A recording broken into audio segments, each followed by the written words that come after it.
부탁드립니다. 예.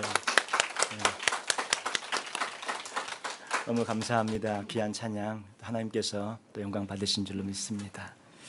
우리 하나님의 말씀 같이 보겠습니다. 로마서 12장 1절부터 2절까지입니다.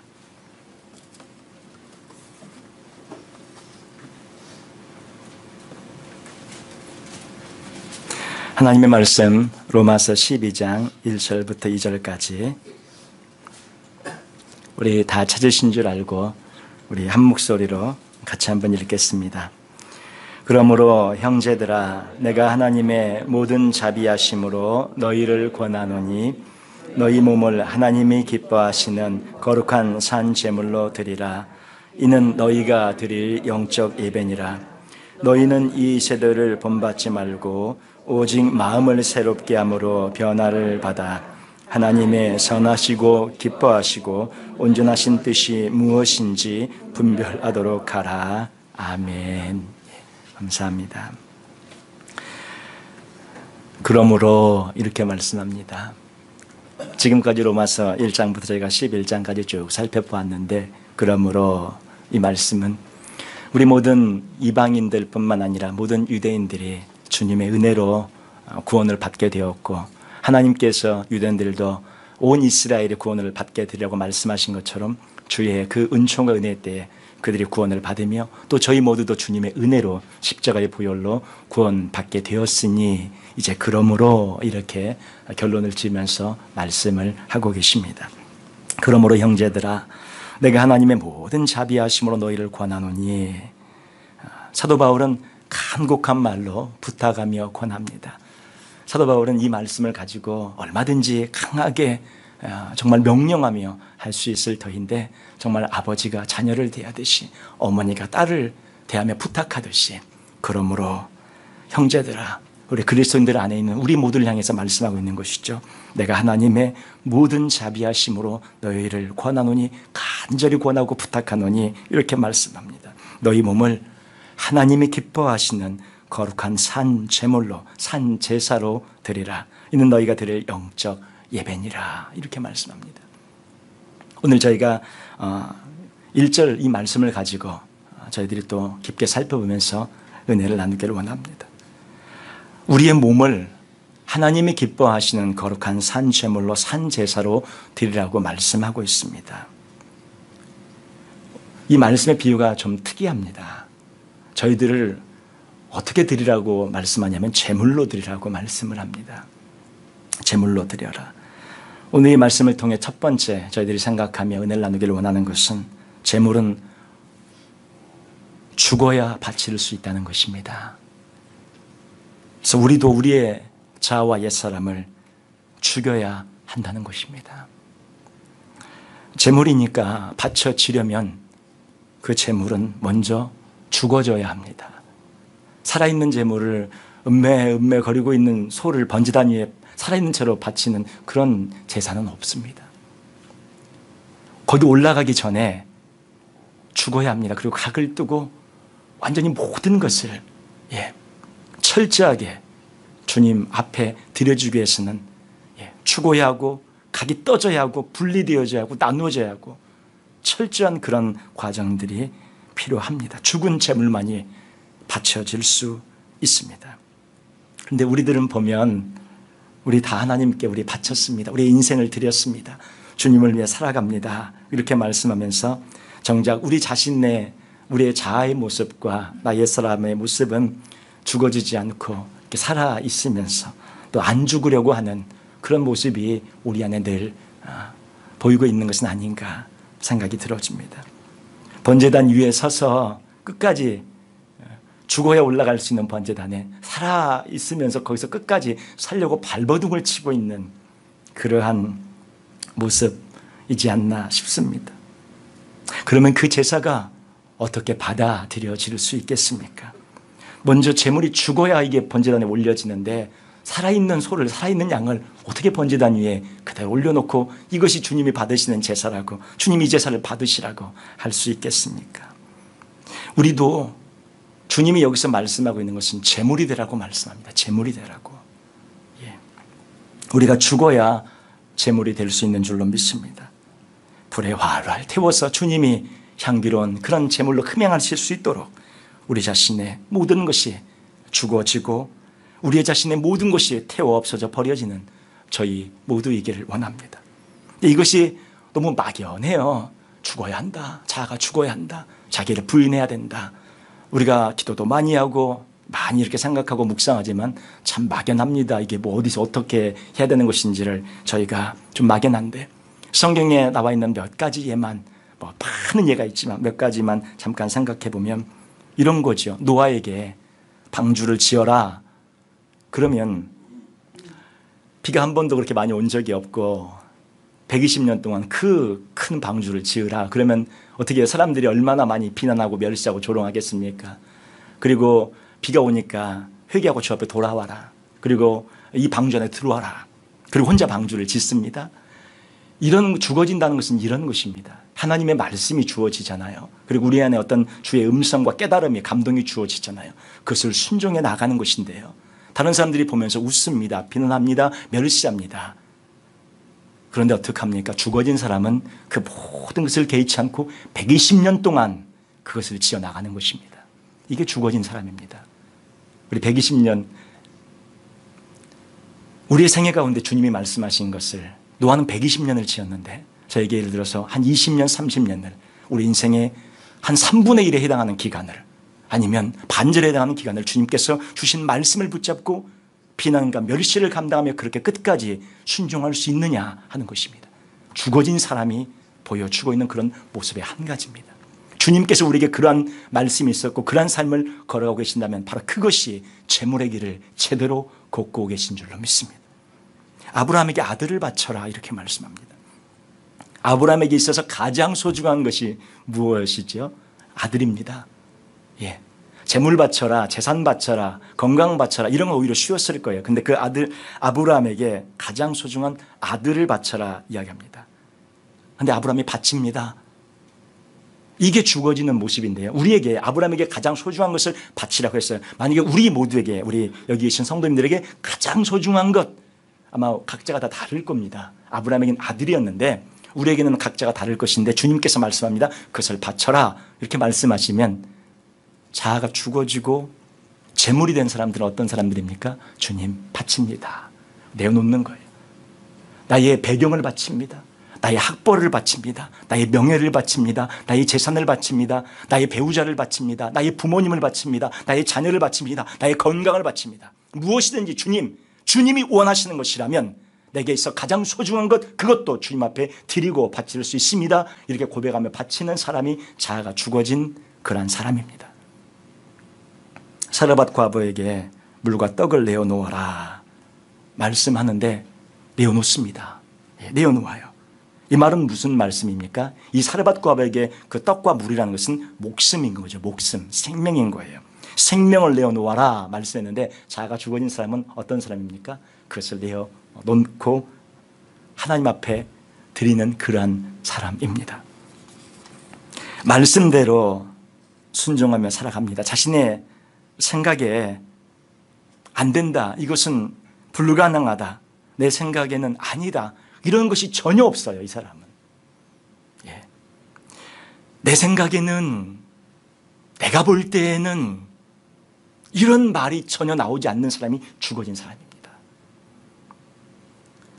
선한 것이 내 안에 없는 것을 우리가 로마서 6장, 7장, 8장을 보면서 살펴보았죠. 선한 것이 내 안에 우리 안에 있다고 그랬습니까? 없다고 그랬습니까? 없다고 그랬잖아요. 선한 것이 없는 내가 생각하면 그 생각이 선해요, 악해요? 생각을 해보셔요. 우리 안에 선한 것이 있어요, 없어요? 로마서 7장 18절에 내 속 곧 내 육신에 선한 것이 거하지 아니하는 줄을 아노니 원함은 내게 있으나 선을 행하는 것은 없노라. 선이 있어요, 없어요? 없는데 그 안에서 나온 내 생각은 그러면 그 내 생각이 선해요, 악해요? 예, 선한 것이 아니라는 것입니다. 이것 하나만 깨달아도 이것 하나만 알아도 인생의 신앙의 패러다임이 완전히 바뀌고 어마어마한 깊은 은총의 은혜의 믿음의 세계에 들어갑니다. 내 안에서 나오는 것 나의 생각과 나의 것들 전부 사실은 악한 것이라고 보면 됩니다. 오직 주님의 생각만이 선한 줄로 믿습니다. 오직 예수 그리스도의 말씀만이 선한 줄로 믿습니다. 내 안에 있는 것은 선한 것이 아니에요. 제 말씀이 아니고 제 얘기가 아니라 하나님의 말씀입니다. 내 속에 나오는 그러한 내 안에서 나오는 모든 것들은 악하고 더러운 것들입니다. 물론 우리 마음에 주님, 제가 때로 착한 일도 하고 도네이션도 하고 때로 좋은 일도 하지 않습니까? 이것은 선한 것 아닙니까? 이렇게 들어줄 수 있지만, 아니, 전체가 부패하고 타락되어져 있는 것 안에서 나오는 것은, 물론 그 안에 그것이 선한 것처럼 보여지지만 사실은 부패하고 악인 것입니다. 여기 이렇게 우리가 이렇게 먹는 물이 뭐 이만큼 있다고 그래봐요. 거기에 독약을 한 방울 탔습니다. 부피로 볼 때는 한 방울밖에 안 돼요. 근데 물은 몇 갤론이 있는 거예요. 큰 갤론이 있어요. 독약 한 방울 탔어요. 그러면 그 물이 독약입니까? 마실 수 있는 물입니까? 독약입니다. 독약. 그런 거예요. 우리의 지금 모습이 전적으로 부패되어져 있고 타락되어져 있다는 말씀은 우리의 모든 것이 부패되어 있고 썩어져 있는데, 독약이 타서 다 썩어져 있는데 그중에 이쪽 부분은 조금 아직 독약이 덜 내려오고 있으니까 좀 이거 깨끗하지 않을까, 이렇게 생각하는 거죠. 우리 안에 있는 모든 것이 부패되어져 있고 타락되어져 있고, 그렇게 그것을 깨닫고 인정하고 주 앞에 나오면 주님이 우리를 이끌어 가시기 시작하고 주님이 우리를 인도하시기 시작합니다. 그래서 예수 그리스도의 말씀이, 그분의 이끄심이, 그분의 생각이 우리를 이끌어갈 때 바로 그것이 진정으로 죽은 자가 걸어가는 그런 삶의 길이고 그렇게 나아가게 되는 줄로 믿습니다. 어느 분이 그런 고백을 하시더라고요. 제가 이제 그분에게 들은 말씀인데, 그분은 기도를 하루에 1시간, 2시간 이렇게 하시는 그런 분이십니다. 근데 그분이 이제 그래요. 자신은 지금까지 자신의 생각이 늘 옳은 줄 알았대요. 왜냐하면 기도를 많이 하니까. 기도를 많이 하니까 자신의 생각이 늘 옳고 어떤 주장과 어떤 의견을 얘기할 때 자기의 말이 맞는 거라고 생각을 했다고 합니다. 그런데 어느 날 하나님께서 깊은 감동 중에 이렇게 말씀하시더랍니다. 네가 하는 것이 다 옳은 것이 아니라고. 네가 하는 생각이 다 옳은 것이 아니라고. 네 생각이 다 내 뜻이 아니라고. 다른 사람이 옳을 수도 있다고. 그 말씀을, 그 음성을, 그 감동을 주시더래요. 이분이 여기서 깨졌습니다. 아, 내가 기도를 2시간 하고, 내 기도를 1시간, 2시간 하고 정말로 깊은 주님과의 교제 가운데 내가 하는 생각, 내가 하는 말이 이것이 잘못될 수 있고 틀릴 수 있구나, 이것을 깨닫고 나서부터 그분의 믿음이 더 깊어진 거예요. 아, 내가 틀릴 수도 있구나. 내 생각이 하나님의 뜻은 아니구나. 내가 하나님의 뜻과 정반대로 행할 수도 있구나. 이것을 깨달아서 더 깊이 있는 그런 은혜와 믿음 안에 들어가게 되어졌다고 하시는 그런 말씀을 들은 적이 있습니다. 그래서 우리 모두는 어떻게 생각하시면 되냐? 일단 내 생각은 선한 것이 아니다, 틀렸다, 일단 그렇게 전제하고 들어가시면 됩니다. 주님의 생각이 아니기 때문에 그래요. 주님이 특별한 경우에 주님께서 주시는 것만 선인 줄로 믿습니다. 내가 하는 생각이, 내가 하는 말이 하나님의 뜻이라고 확신하는 것, 정말로 주님께서 주신 것이 아니라면 절대 내 생각으로 옳다, 그르다를 판단해서는 안 된다는 것이죠. 이것이 옳으냐, 이것이 그러냐, 그 누구 생각이? 내 생각이라는 것이죠. 그런데 하나님의 뜻이, 하나님의 말씀이 아니었는데 내 생각으로 옳다, 그르다를 하면 벌써 그 안에 뭐가 있어요? 선한 것이 없는데 악한 것으로만 터져 나오는데, 절대 내 생각으로, 우리의 생각으로 옳다, 그르다를 판단하시고 비판하시 마시기를 주님의 이름으로 축원합니다. 베드로에게 주님께서 말씀합니다. 그물을, 깊은 데로 가서 그물을 던져라. 이 말씀은 무슨 뜻이냐면 자아가 죽어지는 걸 말씀하고 있는데, 베드로에게 있어서의 그 어부의 평생의 지식과 경험입니다. 우리 모든 그런 잡이 있고 직장 생활을 하고 계십니다. 그런데 전혀 다른 직장을, 전혀 다른 나의 그 직장과 나의 모든 평생의 노하우를 갖고서 내가 이렇게 살아가는데, 전혀 다른 사람이 와가지고 그걸 한 번도 경험해보지 못한 사람이 와가지고 어부에게 지금 목수가, 예수님이 와가지고 지금 조언을 한다고 하는 것이 깊은 데로 가서 그물을 내려라고 하는데, 여러분 같으시면 그 조언을 들으시겠습니까? 참 모르는 소리 하지 마. 내가 여기서 평생 내 잔뼈가 굵었고 나만큼 잘 알지 못해. 예를 들어 여러분이 의사예요. 의사인데 여러분이 볼 때 지금 폐가 문제가 있어요. 폐가 아픈 사람이에요. 그런데 다른 사람이 전혀 모르는 사람이 와가지고 그 사람 폐가 아픈 게 아니라 발이 아픕니다. 그러면 웃음밖에 더 나오겠어요? 웃음밖에 더 나오겠습니까? 지금 이런 상황인 거예요. 주님의 말씀은 그렇다는 거죠. 우리가 갖고 있는 지식, 경험, 이 세상에서는 그것이 최고로 통할지 모른다. 그러나 영적인 세계에서는 전혀 아닐 수 있다는 거예요. 하나님이 말씀하실 때 아니다 그러면 아닌 거군요, 주님. 제가 볼 때 분명히 배가 아픈데 이 사람은 주님이 발이라고 그러면 발이 아픈 거군요. 알겠습니다. 그리고 발을 진정하는 거예요. 이게 자아가 죽은 사람이라는 거죠. 끝까지 주님 앞에 우기면서 배가 맞아요. 배가 아파요. 이렇게 고집하고 있는 사람은 자아가 죽은 사람이 아니라는 거죠. 내가 생각하는 것, 나의 지식, 나의 경험이 분명히 있으면, 그러나 주의 말씀이 떨어지면 주님 그럴 수도 있을 수도 있겠네요. 이렇게 생각을 바꾸는 거예요. 주님의 말씀이 그러니까 발이 아플 수도 있겠네요. 발이 아파서 배가 아픈 건가 보죠. 아니면 발이 아파서 배가 좀 이따 아플 건가 보죠. 아니면 상관없어요. 주의 말씀이면 그것을 그대로 붙잡고 주님 앞에 순종하며 나아가는 사람, 자기의 지식을 내려놓는 사람, 경험을 내려놓는 사람, 바로 그 사람이 자아가 죽은 사람. 베드로가 어부로 잔뼈가 굵은 사람이에요. 어디 가면 고기가 잡히고 몇 시에 그물을 내려야 하는지 평생을 살았던 사람이니까 누구보다 잘 압니다. 밤새도록 잡아왔고 안 돼요. 그물을 씻고 있었어요. 근데 그물을 깊은 데로 가서 내리라고 그래요. 목수가 충원합니다. 목수가. 물론 선제라고 이름이 좀 이렇게 막 해서 사람들이 막 모여지고 있는데, 그때 자아가 죽어진 사람은 말씀에 의지하여 그물을 내립니다 하고 내립니다. 이게 자아가 죽어진 사람이에요. 제가 지금 몇 가지 말씀의 예를 드렸습니다. 여러분들은 어느 것에, 어떤 과제 가운데 주님께서 계속 부르고 초청하고 계십니까? 목숨을 내어놓아라. 아니면 자장소정 것을 내어놓아라. 지식과 경험을 내어놓아라. 아니면 주님이 어떻게 부르고 계신 거 있습니까? 자아가 죽어진다는 것은 그런 것입니다. 이분들의 특징은 한결같이 무엇입니까? 왜 그래야 하지요? 질문이 없어요. 왜 그래야 하지요? 질문이 없어요. 아닙니다. 대답이 없어요. 다 한결같이 뭐예요? 해보겠습니다. 말씀에 의지하여 해보겠습니다. 왜 이렇게까지 올 수 있냐면 이분들의 믿음이 그 모든 로마서 5장, 6장, 7장, 8장을 거쳐오면서 지금까지 내가 살아보고 내 힘으로 내가 해보고 나의 지식으로 나의 믿음으로 해보니까 안 된다는 것을 깨달은 사람들이에요. 그리고 내게 선한 것이 없음을 안 사람들입니다. 그래서 나로서는 안 된다는 것을 알았기 때문이에요. 주님이 맞다고 하면 맞는 것인 줄로 믿습니다. 그리고 주님이 아니라고 하면 아닌 것인 줄로 믿습니다. 우리 안에 가끔 우리가 하나의 그런 아직 죽지 않은 증거를 하나 말씀드리면, 가끔 우리 화가 나잖아요. 화가 나시죠? 가끔 화가 나잖아요. 아직 안 죽은 증거입니다. 단적으로 쉽게 하지만 화가 나시죠? 저보고 화가 안 나냐? 저 화 납니다. 그러면 저도 지금 죽기에 몸부림치고 있는 하나의 그냥 인간일 뿐입니다. 주의 종으로 그냥 몸부림치고 있는 인간일 뿐이에요. 근데 우리 안에 화가 나잖아요. 그 순간에 뭐예요? 안 죽어서 그런 거예요. 안 죽어서. 재물이 된 자는, 완전히 찢겨 각이 다 떠진 자는 그렇게 그러지 않습니다. 감정이 그러면 없어져야 되냐? 그 얘기가 아니, 조금 이따 말씀을 나누겠습니다. 주님 앞에 완전히 꼬꾸라진 인생은 어떻게 해요? 하나님께 맡기는 것입니다. 화가 나는 순간에 웃음이 나요. 주님, 무슨 일을 하시려고 또 이렇게.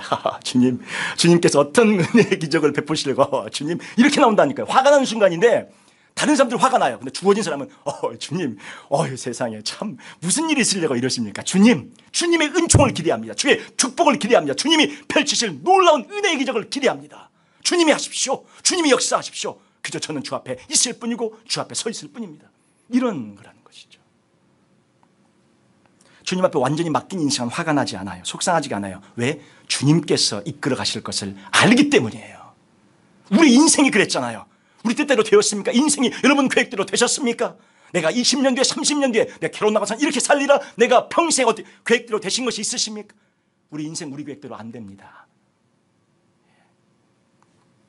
주님께서 우리의 인생을 아름답고 귀하게 축복으로 이끌어 주신 줄을 믿습니다. 이 말씀을 통해 두 번째 말씀을 보면 재물인데 어떤 재물이냐면 살아있는 재물이래요. 이걸 좀 저희가 생각해 보면 좋겠습니다. 살아있는 재물, 산 재물, 산 제사. 어떻게 죽은 재물인데 살아있느냐? 나는 죽고 내 안에 예수 그리스도가 살아계시면 되는 것입니다. 갈라디아서 2장 20절에 내가 그리스도와 함께 십자가에 못 박혔나니 그런즉 이제는 내가 사는 것이 아니요 오직 내 안에 그리스도께서 사시는 것이라. 이제 내가 육체 가운데 사는 것은 나를 사랑하신, 나를 위하여 자기 자신을, 자기 몸을 버리신 하나님의 아들을 믿는 믿음 안에서 사는 것이라고 말씀했어요. 우리는 십자가에 못 박혔고 우리는 거기서 죽었고 이제 내가 사는 것이 아니라 내 안에 예수 그리스도께서 살아가는 사람이 되어지는 것이 산 재물에는, 우리는 재물로 죽었고 예수님은 십자가에 못 박혀 죽었고 살아있는데 누구로 살아있는 것이냐? 예수 그리스도로 살아있는 것이란 말씀입니다. 바로 이 사람이 주님이 받으시는, 기뻐하시는 영적 예배를 매일매일 드리는 그러한 사람이라는 것입니다. 산 제물이 되기 위해서는 먼저 나의 자와 옛사람이 십자가에 못 박혀 죽어야 합니다. 우리 로마서 6장, 7장, 8장에서 많이 했어요. 내 안에 주님이 살아 계셔야 합니다. 우리의 문제는 제물이 죽어야 하는데 안 죽고 제물이 펄펄 살아서 그 번제단에서 음매하고 있는 거고요. 또 하나는 내 안에 계셔야 할 그 주님은 내 안에 전혀 느끼지 못하고 내 안에서 살아계시지 못하는 그런 걸 우리가 체험하지 못하는 우리의 문제가 있는 것입니다. 어떤 목사님이 그러시더라고요. 이 죽음에 대해서 죽음은 그러면 이 살아있다는 말씀을 이해하지 못해갖고 죽음은 그러면 뭔가 필링도 못 느끼고 어떤 느낌도 없고 그런 건가 보다 이렇게 이제 나름대로 생각을 해가지고 죽여달라고 열심히 기도를 한 3시간 4시간을 하셨습니다. 그러다가 이제 느낌이 오셨나 보죠. 난 죽었구나 이제 죽었다 이렇게 하고 난 이제 진짜 죽었다. 그러면 기도한 거예요. 죽은 줄로 믿습니다. 죽었습니다. 진짜 죽었습니다. 나의 자아가 죽었고 막 죽었습니다. 조금 있으니까 발이 막 저려가지고 발이 막 쥐가 나고 막 발이 저려가지고 너무 아파오더래요. 난 죽었는데 왜 아픈 게 느껴져 오지? 죽었는데 나는 왜 필링이 느껴져 올까? 이러면서 스스로 이렇게 웃으셨다는 그런 말씀을 들었는데, 나는 죽었구나. 그 죽었다는 게 뭐예요? 이 육체적인 어떤 필링이나 감각 이런 것이 죽었다는 뜻이 아니고요. 예수 그리스도의 십자가에 주님의 못 박히실 때 나도 같이 나의 자와 옛사람이 못 박혔다는 것이고요. 내 안에 누가 살아계셔요? 내 대신 주님이 살아계시고 주님이 나를 이끌어가시고 주님이 나를 인도하시는 삶을 말씀하고 있는 것입니다. 어느 목사님의 글에 보니까 이 예화를, 이 비유를 말씀하셨는데 공감되는 게 있어서 잠깐 같이 나누기를 원합니다. 그 니코스 카잔차키스가 쓴 성자 프란체스코라는 그런 열린 책들에서 나온 그런 책에 있는 그런 우화인데요. 옛날에 그 평생 완전함에 도달하고자 애를 쓴 수도사가 있었다고 합니다. 그는 자신이 가진 모든 것을 나누어 주고 사막으로 들어가서 늘 주만 바라보며 또 갈망하며 그렇게 살았다고 합니다. 그러나 이제 마침내 주님의 부르심을 받을 때가 돼서 천국 문을 두드렸습니다. 젊은 나이에 부름을 받은 거죠. 그때 이제 천국에 가가지고 문을 두드리는데 안에서 목소리가 들렸습니다. 누구시여? 거기 누구시여? 그러니까 이제 이 수도사가 접니다. 이렇게 그랬어요. 여기는 둘이 있을 자리가 없습니다. 돌아가세요. 그래서 수도사는 다시 세상으로 돌아와서 열심히 수도생활을 또 했습니다. 한 10년, 20년 더 했겠죠. 다시 주님의 그 운명의 때가 되어져서 하늘로 올라가 천국문 다시 두드렸습니다. 거기 누구시여? 접니다. 저 왔습니다. 여기는 둘이 있을 자리가 없습니다. 다시 돌아가세요. 수도사는 다시 세상에 나와서 전보다 더 치열하게 열심히 수도를 하고 100살이 되어 100발의 노인이 되어져서 주 앞에 다시 천국문 앞에 가서 천국문 두드렸습니다. 거기는 누구시여? 똑같은 질문 3번 들었어요. 이때 제가 예전에 뭐라고 대답했어요? 접니다 했는데 이 수도사의 마음속에 깊은 깨달음을 주님 당신입니다. 주님 당신입니다. 그렇게 대답을 했어요. 천국문 앞에서 접니다가 아니고 주님 당신입니다. 주님 당신입니다. 그때 문이 활짝 열려졌다고 합니다. 우리는 저로 사는 게 아니에요. 나로 사는 게 아니라는 것이죠. 주님으로 사는 것이고 이 안에 살아계신 분은 예수 그리스도라는 것입니다. 나만 저만 이러고 살아가는 것이 우리 그리스도인이 아니라 내 안에 예수 그리스도가 살아가는 인생이 바로 십자가를 바라보며 예수님과 살아있는 제물로 살아가는 그러한 귀한 믿음의 그리스도인인 줄 믿습니다. 세 번째로 이 말씀을 통해 우리 자신을 희생제물로 드려서 우리의 삶을 통해 예배해야 한다는 것입니다. 이것이 진짜 예배입니다. 그러므로 형제들아 내가 하나님의 모든 자비하심으로 너희를 권하노니 너희 몸을 하나님이 기뻐하시는 거룩한 산 제물로 드리라. 이는 너희가 드릴 영적 예배니라. 산 제물로 드리는 것이 진정으로 주님을 예배하는 삶이라는 거예요. 삶 자체가 주님이 받으시는 예배가 돼야 한다고 말씀하고 있습니다. 내 안에서 주님의 살아 행하시면 그것이 이미 주님을 높이는 것이고 주님이 행하시니까 주님을 경배하는 것이 됩니다. 왜? 주님이 그 안에 계시니까. 삶의 모든 순간순간에 주님이 드러나시고 높아지시기에 그것이 바로 주님을 예배하고 높이고 경배하는 그런 진정한 예배의 삶이 되는 것입니다. 재물은 다른 사람의 죄를 대신 짊어지고 죽는 희생양입니다. 재물은 자기가 잘못한 것 때문에 죽는 것이 아니고 다른 사람의 죄 때문에 희생되는 희생양입니다. 이게 재물이에요. 다른 사람의 잘못을 대신 지는 겁니다. 예수님이 보라 세상 죄를 지고 가는 하나님의 어린 양이라고 세례요한이 고백한 것처럼 우리에게 주님이 말씀하는 산 제물이 되라는 것은 우리가 희생양이 되라는 것입니다. 가정을 위해 희생하는 어린 양이 되고 세상을 위해서 희생하는 어린 양이 되고 교회를 위해서 희생하는 어린 양이 되라고 주님은 말씀하고 있는 거예요. 도수장으로 끌려온 어린 양처럼 그 희생양은 제물은 말이 없습니다. 침묵합니다. 그리고 대신 죽습니다. 그가 찔림은 우리의 허물을 인하며 그가 상함은 우리의 죄악을 인함이라. 그가 징계를 받음으로 우리가 평화를 누리고 그가 채찍에 맞음으로 우리가 나음을 입었도다. 우리는 다 양 같아서 그릇 행하여 각기 제 길로 갔거늘 여호와께서는 우리 모두의 죄악을 그에게 담당시키셨도다. 그가 곤욕을 당하여 괴로울 때에도 그의 입을 열지 아니하였으며 마치 도수장으로 끌려가는 어린 양과 털 깎는 자 앞에서 잠잠한 양같이 그의 입을 열지 아니하였도다. 예수님이 대신 죽으심으로 우리가 살아난 것처럼 그리스도인은 제물이 되어져서 가정을 살리고 교회를 살리는 그런 희생 제물이 되는 줄로 믿습니다. 내가 잘못해서가 아니라 다른 사람의 죄를 대신 뒤집어 쓰고 제물이 되는 것이 산 제물의 삶인 것입니다. 바로 그것이 주님과 함께하는 삶이고 삶으로 예배를 드리는 것입니다. 매일 제사 가운데 제물이 드려지듯이 오늘 나의 삶에 매일 그러한 제물이 되셔서 주님께 드려지는 우리 모두가 되시기를 바랍니다.